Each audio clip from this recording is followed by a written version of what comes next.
Hi friends, இன்றைக்கி நம்ம சேனலில் சிம்பிள் கேரளா ஸ்டைல் மோர் குழம்பு தான் பார்க்க போகிறோம். அதுக்கு தேவையான பொருட்கள்: ஒரு வெங்காயம், இஞ்சி, பூண்டு, கருவேப்பிலை, பச்சை மிளகாய்.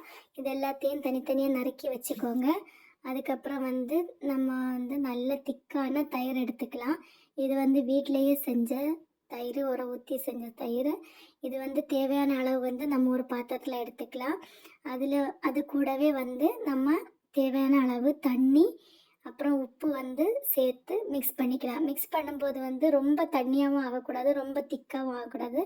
ஒரு மீடியம் கன்சிஸ்டன்சியில் இருக்க மாதிரி பார்த்துக்கோங்க. அப்புறம் ஒரு கடாயில் எண்ணெய் ஊற்றி, எண்ணெய் சூடான உடனே கடுகு, அப்புறம் வெந்தயம் போட்டுக்கோங்க. இது ரெண்டும் போட்டு கொஞ்சம் பொரிஞ்சு வந்த உடனே நம்ம கருவேப்பிலை போட்டுக்கலாம். கருவேப்பிலை நல்லா பொரிஞ்ச உடனே பச்சை மிளகாய், இஞ்சி, பூண்டு நறுக்கி வச்சுருக்கிறது போட்டு லைட்டாக வதக்கிக்கலாம். அதோட பச்சை வாசனை போன உடனே நம்ம வெங்காயத்தை போட்டுக்கலாம். ஏற்கனவே நறுக்கி வச்சுருக்க பெரிய வெங்காயத்தை போட்டுக்கலாம். அதை லைட்டாக வதக்கிட்டு தேவையான அளவு உப்பு போட்டுக்கோங்க.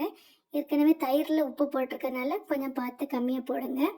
அதுக்கப்புறம் அது லைட்டாக ப்ரௌன் கலர் ஆன உடனே மஞ்சத்தூள், பெருங்காயத்தூள் சேர்த்து வதக்கிக்கலாம்.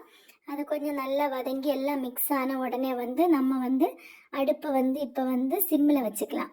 அடுப்பு சிம்மில் வச்சுட்டு நம்ம ஏற்கனவே மிக்ஸ் பண்ணி வச்சுருக்க தயிரை ஊற்றிக்கலாம். தயிர் ஊற்றி ஒரு 2 நிமிஷம் அதை நல்லா மிக்ஸ் பண்ணி விடுங்க. மிக்ஸ் பண்ணி விட்டுட்டு நம்ம அடுப்பை ஆஃப் பண்ணிக்கலாம். கொதிக்கக்கூடாது. இப்போ நம்ம அதை ஆஃப் பண்ணிவிட்டு வேறொரு பாத்திரத்தில் ஊற்றி வச்சுக்கலாம். இப்போ நம்மளோட டேஸ்டியான மோர் குழம்பு ரெடி. தேங்க்ஸ் ஃபார் வாட்சிங்.